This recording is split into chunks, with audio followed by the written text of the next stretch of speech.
नमस्कार दर्शक बंधु आसतु देखा धान गछटे जितेबले 60 दिन मान 2 मास हो से हाइब्रिड VNR भीम केते उच्चता हो देखो पखापाखि गछटार उच्चता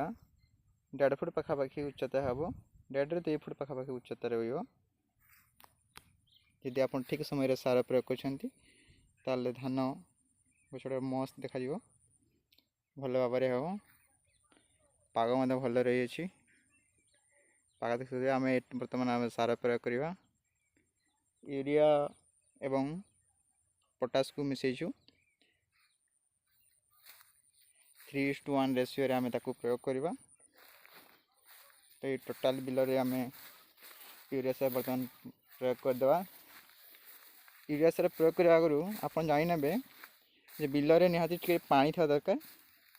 सुखिला न दरकार कारण यूरिया सार जो नाइट्रोजन छाड़े से जो सुखिला हम तो गछ नहीं पार नहीं नाइट्रोजन और नाइट्रोजन नष्ट हो गले गछटा भल भाव बढ़ ना तो यूरिया सार मार ध्यान देवे जमती माटी पानी थी ना अदा थी बिल टे अदा थे भी किसी असुविधा नहीं आराम गछ मूल जब पड़ी से भांगी नहीं नेब तो यूरिया सार साधारण जो गछ पाखे पड़ी भल कहीं चेरा द्वारा टाणी आक्रांतिक टाणी दिए आ किंतु जदि आप ग्रम सार दे दूर देले भी से किसी असुविधा नहीं से आराम टाणी पलि आस आजकल वीडियो एतकी धन्यवाद।